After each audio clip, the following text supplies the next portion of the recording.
All right. This is log number 1 in the captain's den. And I'm about to break down a Mayhoose Minute. I thought I would do these. So, a lot of people have been telling me to drop again and put out those thoughts, those ideas I was putting out in the past. So, here it is.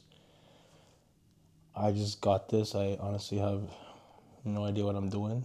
It's the next DJI product. But here we go. So, today's thought is about masculine versus feminine energy and the importance of both. So, as a hustler, I always put my entrepreneurial thought process first.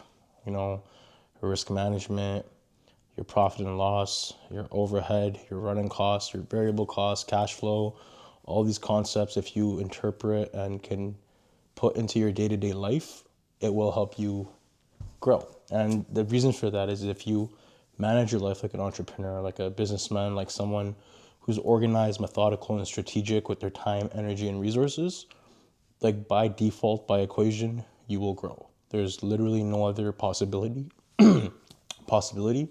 unless you veer off course. So the importance of also having feminine energy, though, because we know masculine is very logical, very methodical, whereas feminine is more free-flowing. It's not as rigid. That is where your creativity comes in. As a creative, you will spend a lot of time in your feminine energy, and that is going to have your highest output, whether it's photography, design, anything that you do, you need your creative energy for. Therefore, you need to be operating inside your feminine.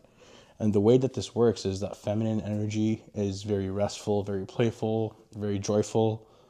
And these are things that you have to tap into. And I find myself the most creative, the most thoughtful, the most me as a kid when I'm almost childlike, when my joy, my thoughts, my energy, all these things are attributing to my growth. So the importance of masculine and feminine energy and cohesion is about knowing the give and take between the two. So a lot of times we jump into the masculine energy as do, and then burnout. And then we're forced to rest. Whereas feminine energy was very restful, very playful, but if you're smoking weed all day on the couch playing video games, you're gonna, veer off too far on one end. The key is to maintain a balance of two between the two. So think of the yin and yang symbol. It has the dark and the light with a bit of the contrast in each, and similar to the masculine and feminine. One thing that works very well for me is if I have like a really long day, if I'm going in and I'm really, really trying hard to hustle one day, I'll do that 2 days in a row, have like a 14-hour day. And the next day I'll just make art, chill, hang out, and rest. That preemptive rest puts me back into a mode of receiving, of resetting, of being joyful and playful. Whereas being in my constant grind mode is gonna end up burning out. So if I do every 2 days then a rest day, then I know that I myself am not too far on one end and I'm still able to get what I do done. The problem comes in when we set these false deadlines, these goals, and these ideas that we have to accomplish whatever we're working on within a finite time. And I think as an artist or a creative, you're never ever really going to be finished anything you do in completion. I still have pieces that I have printed, that I still go back to on my iPad, touch up and see, I'm like, oh, that would have been fire, or that would have been way cooler.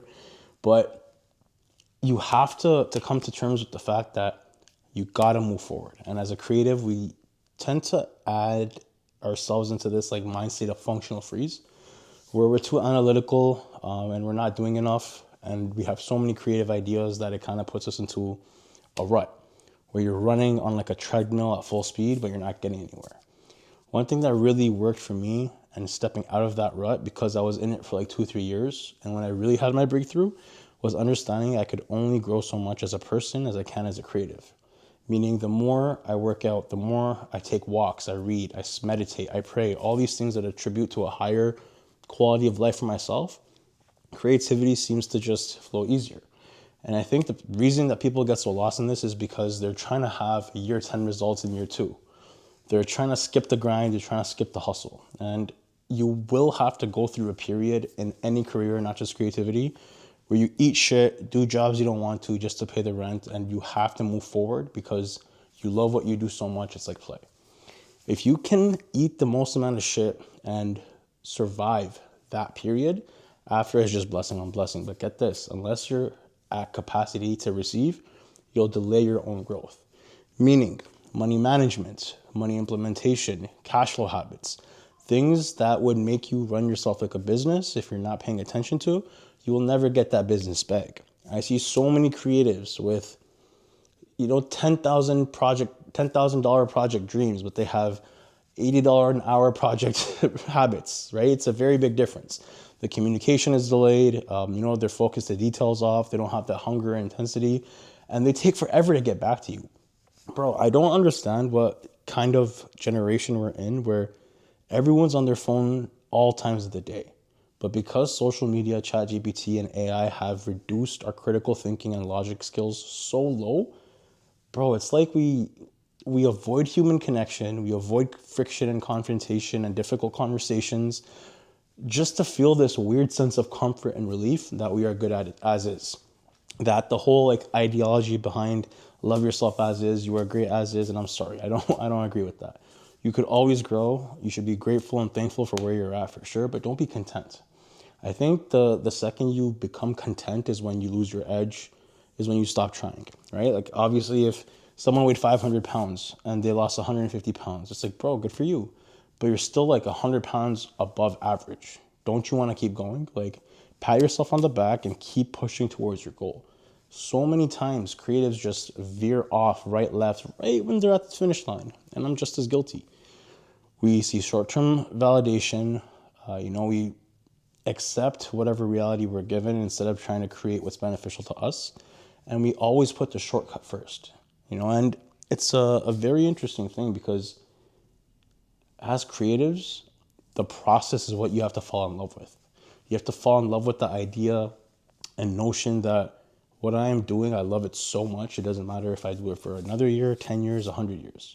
And that's how I personally have been able to see success, which is another thing. No two people's version of success is the same. I think I've accomplished a great deal of success in my life because I can wake up whenever I want to. I don't have to answer to anyone. I don't have a boss. I can go to the forest or the beach or a body of water at any time of the day. And I can start my morning with a cup of coffee I like by the lake. I think these are non-negotiables for me anywhere that I work in the world, anywhere in Ontario. And me defining this as my success is not my ceiling, but I know I've earned and achieved success because I have accomplished success on these terms. If you do not know what you're working towards, and if you do not know what your version of success looks like, you will hustle hop, lane change, and you'll keep doing this until eventually you're just like 4 or 5 years behind everyone, scratching your head like, what the fuck happened? You know? Bro, find your thing, stick with it. That doesn't mean you can't branch off. That doesn't mean you can't be multifaceted, right? But find your thing and stick with it. For me, it was poetry. Then it became art, then events, and I kind of built everything into cohesion to have multimedia experiences. But that doesn't mean that's your calling. That doesn't mean that's dude's calling or homegirl's calling over there, right? Focus on you. If you are the most you that you could be, you will never be copied because authenticity is not replicated.